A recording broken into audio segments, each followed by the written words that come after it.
I'm going to cover a glossary type video on the tools that I use. I've already covered the abrasives and in another video. And I will go ahead and I'm going to start this out by saying that I haven't been endorsed by any of these companies. These are tools that I purchased on my own, that I, recommend the types. And honestly, you don't have to have these brands. But just to be clear, Dremel, Milwaukee, Black & Decker, we got Craftsman, Ingersoll Rand, and Bosche. They haven't contacted me to ask me to review these. I'm not being paid for it. So with that out of the way, we're going to go ahead and start. The most common tool that people tend to go to when it comes to wanting to grind metal is a 4.5-inch angle grinder. This particular one is by Black & Decker. The model, I'll go ahead and list that in the, put a link in the description there. And it has a side handle. This is 11,000 RPM. It takes the pearl abrasive disc is usually what is used. There are other attachments that some artists use. For some finer work and smaller pieces, this is a Dremel 4300. It's a variable speed. I use a right angle attachment, and at the end of it is a roll lock. I can put roll lock discs here for again grinding. For finer detail, doing some soft work as well as some custom stuff that I'll go into eventually later. You'll probably see me doing what I call straight line grinding. This is the Dremel 7300 battery powered. Again, this one has a high and low speed. It's not variable, but it does its job really well for the what it does. And I'll go through and try and do a video covering these if people want on each particular one and what I use it for. This is a Milwaukee M12 polisher grinder, battery powered. It has I bought a kit with it that comes with some buffing wheels as well as the charger, a large battery, and then the standard battery. Again, it has also a handle on it for stability. It's a 3-inch hook and loop disc that goes on the end there. This here is currently my main tool. The fact that it is battery powered and some of the advantages that it have is fantastic. I still use the 4.5-inch grinder for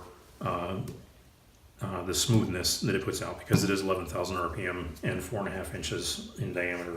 This doesn't have quite the high RPM, but this is great for conditioning aluminum, for prepping it for use, and then also with grinds with so many different grits of sandpaper I can use and attachments that I can put here.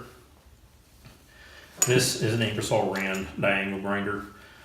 I don't use this particular one because I am not able at this time to get an air compressor that will have the what is known as CFM, the cubic feet per minute output, that will run this properly for using it. But a lot of the artists that you see, sometimes in galleries, things like that, I believe Nicholas used, I think that's how he pronounces his name. There's some videos of him and he actually using one of these. The big thing is you have to have an air compressor to run it, and they tend to be, if I remember correctly when I looked, they tend to be about 1500 and up, and they require 220 volts at least to run. But it's an excellent tool if you have access to one. This is a standard Craftsman drill. It's a variable speed. I use that for limited time. There's a couple tools that I use it for that for a particular look, but I don't use it that often in grinding. This is a dual orbital sander, random orbital sander by Bosche. I use this particular one again for mainly for conditioning aluminum, for prepping it for use. And I'll start with that if I need to do any heavy grinding to get rid of any deep scratches. Sometimes the aluminum I purchase, I don't just straight up buy it with what they call with the plastic adhered to it for protection. I'll buy scrap, and sometimes it's damaged, and so I need to grind down into it.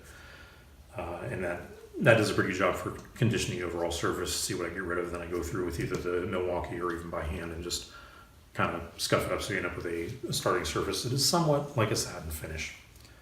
Anyway, those are pretty much the tools I use right now. There are a couple others out there that some, if you can afford it, or some artists will actually use. There is a tool that looks about like this, but has a extension on the front, and instead of the circling this way, it actually has a big wheel about that wide that rotates this way, which can be useful for if you want to create long straight grinds where there's not arcs, little arcs in the grinds. You want to do long straight ones where the grooves kind of go like along the path. There are the kind of a bigger version of this. If you think of like a car polisher, it's going to be 7,500 RPM, so it's slower, but it is a 7-inch disc. And this can be used for both for polishing the aluminum as well as if you've put a larger sanding disc on it, you can get some really wide paths. So that's another one I don't have yet. I'm looking forward to something. I want to get a variable speed version of it because and this is a variable speed as well, depending on how hard you pull the trigger back. Those are basically the tools that I know how to use. I'm sure there are others out there, and I'm learning all the time. If I come across something else that's fantastic, I'll go ahead and talk that up. But for now, the next target, of course, is going to be, if people are interested, I'll do a little video on using these. The only one I can't do is the Ingersoll brand because I don't have the air compressor for it. Anyway, like, comment, and subscribe if you enjoyed this video, and feel free to hit the notification button if you'd like to be notified when the next videos are up, and have a great day.